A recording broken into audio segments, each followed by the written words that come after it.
Looks pretty wide, huh?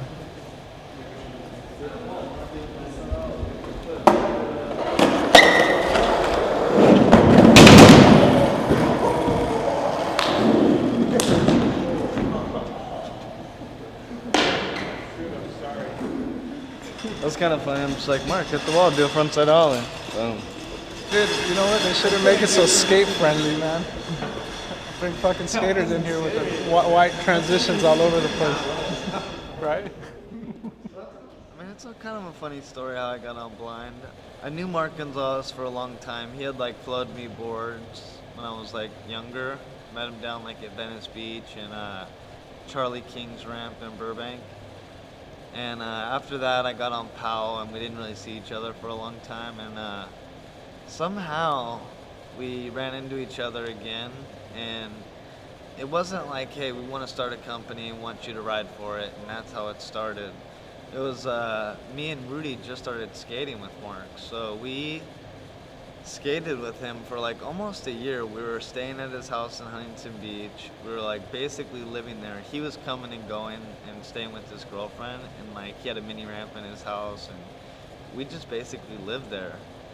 And it was just a natural thing that happened. He was just like, hey, like, you know what I mean? Like, I want you guys to like skate for blind. And it was like pretty much we were already, you know, skating with this guy. Like we were riding the product. And it was nothing against Powell. We were happy at Powell, but like, you know, we idolized Mark. We like, you know, respected him like as a skateboarder, and we wanted to be involved with him. You know what I mean? It was like him and Jason Lee, and it's like they gave us an opportunity, me and Rudy, to be a part of their team, and it's like we couldn't turn that down because like, you know what I mean? It was just like, and it wasn't for money, it wasn't for anything else, because Powell was so big at that time. It was just, we just wanted to be a part of those guys, you know what I mean? And that was essentially how it happened. I mean, I'll tell a couple stories. I mean, I remember one of my first trips with blind was like driving down to, or driving up north to go skate with Mark. And it was where he did that long board slide on that flat rail. He like ollied up the stairs and board slid that long flat rail. And I remember like getting there and being like, I don't really think this dude's gonna be able to do this. You know what I mean? Because it was like pretty long for its time. And he ended up doing it and just like blew my mind. And then like that same trip, we went to Wallenberg where he was gonna like ollie the Wallenberg gap. And I was like, another time when I was just like, I don't think this dude's got this. I mean, especially after that first try, he lands Indian style, like, and I'm like, okay, he's hurt. And then like he just got back up and like did it, and then did that like classic little 180 after, and it was just like, you know, those are some amazing times, like where he just blew my mind, and just as a skateboarder, you know what I mean? Most of the funnest stuff with Mark was that like I did skate at night growing up like young and stuff, like in front of like, you know, your supermarkets or whatever, your parking lots, underground garages. But Mark was like really big on like, you know, from midnight to like 3 to 4, like be out skating and going hidden to all these spots that you couldn't skate. Like, and this was kind of at a time where like security guards weren't really on to the night thing, you know what I mean? Now they are. Skateboarders, like it's hard to even skate at night. But back then it was just like, it was open territory, like just, you know, Wilshire, wherever, you know what I mean? Huntington, like, and those were pretty cool sessions, you know what I mean? The story was that I grew up in the Valley, and you know, Mark and Jason were like down in Huntington. And then once we started like hanging out, I had some friends. It was Francois and Jesse, and I was up in North Hollywood. Yeah, it was North Hollywood area. And Jason somehow, like, you know, we were really good friends with the Rabisis, and Jason came down and started hanging out, and he actually ended up dating Marissa Rubisi, which was like a close friend of me and my friends, and he ended up moving into her house. So Jason now like lived where I was, like he lived like a couple blocks from where I hung out every day, and that's when like me and Jason really bonded and just started skating a lot. And it was just like, it was just amazing because instead of it being more like a thing, like a mission, like, oh, I'm gonna go get to skate with Jason, it was like on an everyday basis. Like, I was going out with Jason, I was hanging out. They were gonna have dinner at their house. We're going out to dinner. It's like that's when we became more friends than just like, you know what I mean? The dude that like got me on the team and a guy I looked up to. We became more friends. You know what I mean? Yeah. I remember a time like I think it was one of our first. One of our first trips. We went down to Vegas, and it was me, Mark, Rudy, and Spike. I've probably told this story before, but we were like, there was those two rails, gap to rails in like Las Vegas. I think it was like at the Caesar's Palace. Mark wanted to skate those. We went down there. We were getting kicked out of everywhere, and these cops pull us over, and they start asking us for our names and stuff. And I think it was Spike was one of the first ones. He was like Adam Spiegel. And so me and Rudy were like, okay, we get it. It's like, you know, it's the fake name game. We've all done this. So we started throwing out names. Like, I'm like Tony Hawk. Rudy's like Dave Duncan. And then Mark goes and he's like Mark Gonzales. And we're like, what a pussy. Like, why didn't he go for it? You know what I mean? And, you know, the cop walks away to go start running the names. And they're like, what the fuck are you guys doing? Like, you know what I mean? And we're like, what? He's doing like Adam Spiegel. And it's like, they're like, Spike Jones is not his real name. And that was how we first found that out. And like at the time, I could just remember Mark going like, and Dave Duncan, like out of all the people, like, you know that dude's gonna have something on his rap sheet. You know what I mean? Like, that was a pretty good story. And I think that story in Vegas was pretty cool too, because Mark and Spike had went out to like, I think go have fun in Vegas. I think they went out drinking. They're pretty like rowdy guys, like when they like get around each other. So they came, and then me and Rudy actually stayed back at the hotel, and we like hit up the mini bar, and like we got like a little drunk. They came back a little drunk, and I think we were like all like barely still getting kind of familiar with each other. But I remember like all four of us were kind of wasted, like, and I don't know, a little bonding experience. Remember, like, you know, like back in the day, it's like I guess people viewed it as some type of beef between like, you know, Steve Rocco and Paulo Peralta and all this, and maybe there was this kind of thing, but it's like it had nothing really to do with me or like Rudy, you know what I mean?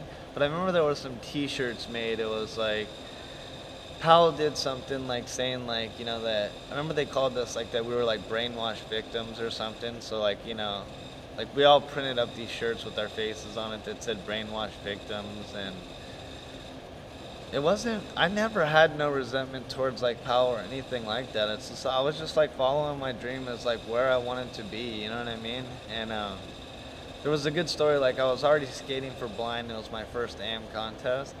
And I remember I took this like super hard fall in my run, and like I couldn't really get up. And like the team manager of Powell at the time, like Todd Hastings, like ran out there and like carried me off the course. And it was like pretty sick though, like, you know what I mean? Like besides all that like stupid shit, like it wasn't like, you know what I mean? Like there was no beef, like, you know what I mean? It's like we all still had love for each other. We all shared those times. It's just things moved on, you know what I mean?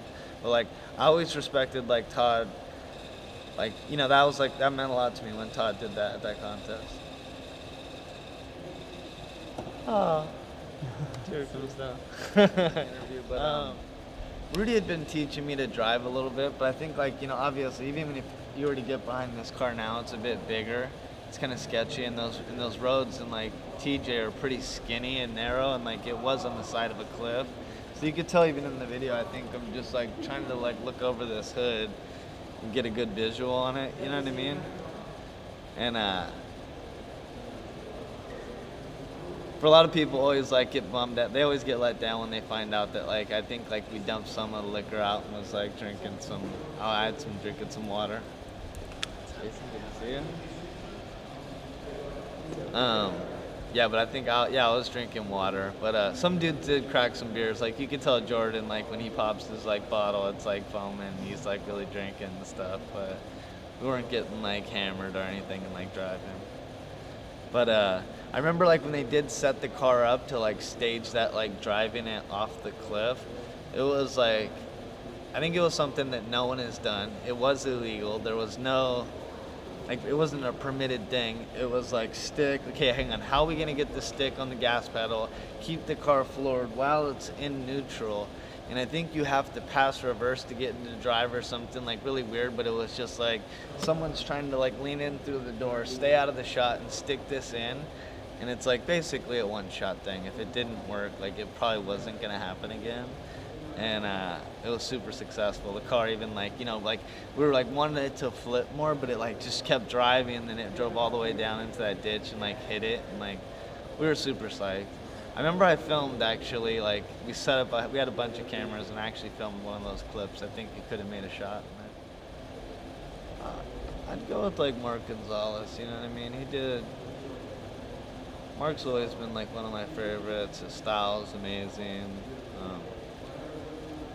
He broke a lot of like limits in skateboarding with like the double kinks, the nose blunt slides, Wallenberg, like switch 180s.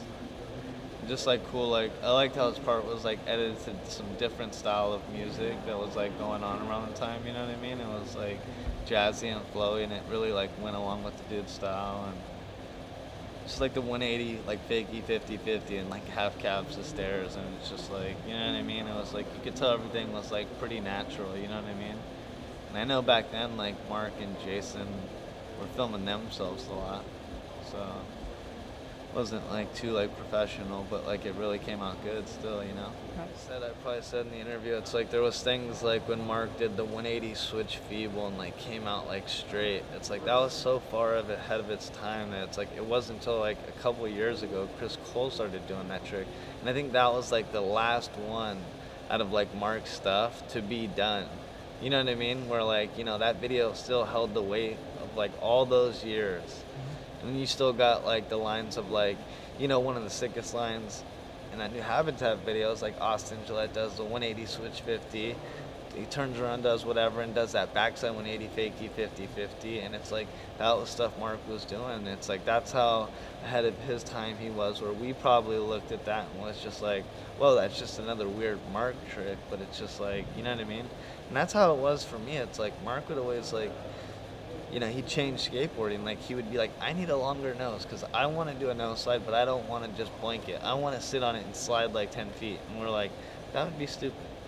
You know what I mean? Or that would be weird. Or that wouldn't work out. Or like, you know, with the nose once and all these weird type of things. And that's what's weird now, because like, you know, sometimes he'll like say like, guy, I want to make trucks, but they're backwards. And they sit on these two like type of weird axles with a circular round of boards, and you can actually do things. And in my head I go, oh, like that's probably not the coolest thing to do, but who knows? Because like I was like wrong back then, so am I wrong right now? You know what I mean? Maybe he's still like, you know, on a different, using a different part of his brain for skateboarding. I mean, once you've probably done so much, you kind of always get bored with the ordinary stuff, and like, you know, you move on, you do different stuff with it.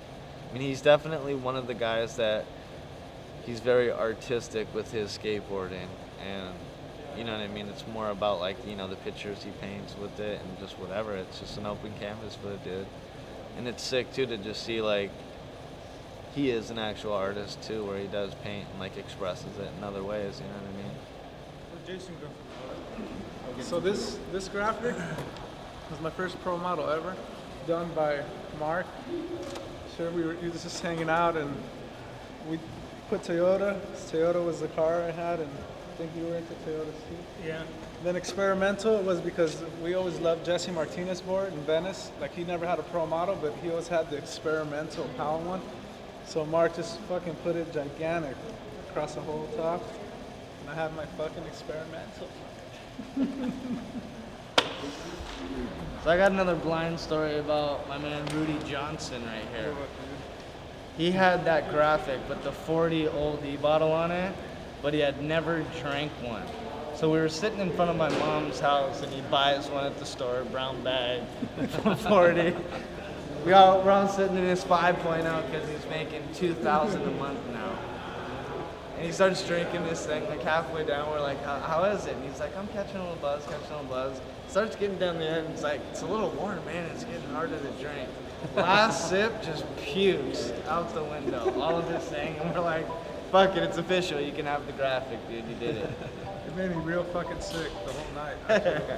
It was like, it blacked me out. Nasty stuff, man. It blacked me out. Nasty stuff. That was the drink at the time. St. Ides Yeah. and Old English. And you'd get about this much left, and it was like warm bath water. It was nasty. And then, what was another good thing? I guess, like in the blind video, like, cut it. Cut all that. No, don't use that. I got a Seriously, I'll story. sue I you. got a